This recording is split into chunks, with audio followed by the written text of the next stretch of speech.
মাহতাব, আয়ান, জারিফ আর আয়মান।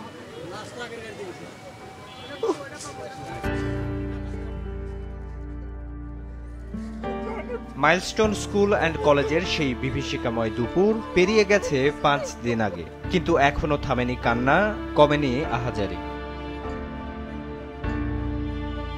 মৃত্যুর সঙ্গে পাঞ্জা লড়ে হেরে গেল 13 বছরের সপ্তম শ্রেণীর জারিফ।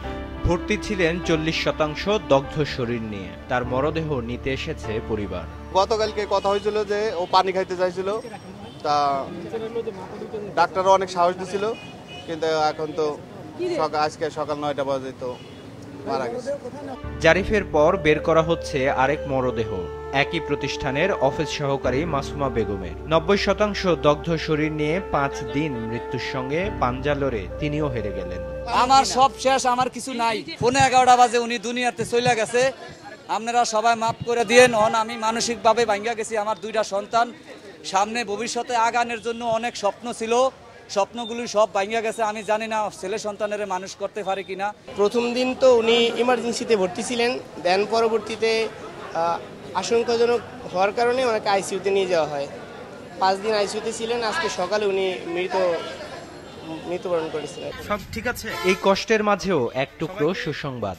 আয়ান খান ও রাফসি নামের 2 শিশু বাবার সাথে ফিরছেন বাসায়। শুকরিয়া যে আল্লাহ পাক, আমি দোয়া করি প্রত্যেকটা সন্তানকেই তার বাবা মার কোলে ফিরিয়ে দেখ সুস্থ অবস্থায় যত দ্রুত সম্ভব। এটা প্রত্যেকটা বাচ্চাদের জন্যই দোয়া রইল। আল্লাহ পাক আমার সন্তানকে যেভাবে সুস্থ অবস্থায় ফিরিয়ে দিচ্ছে, প্রত্যেকটা সন্তানকেই সুস্থ অবস্থায় ফিরিয়ে দেয়। জাতীয় বার্ন ইনস্টিটিউটে এখনো 36 জন ভর্তি আছে, যাদের 9 জনের অবস্থা আশঙ্কাজনক। 4 জন আছে আইসিইউতে। তাদের মধ্যে 1 জন আছে ভেন্টিলেশনে।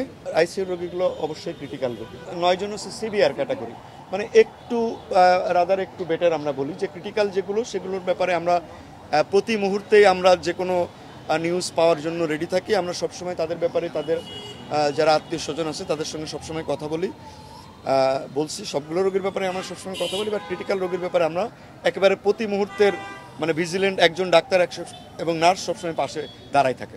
বিভিন্ন হাসপাতালে এখনো চিকিৎসাধীন অবস্থায় রয়েছেন প্রায় অর্ধশত।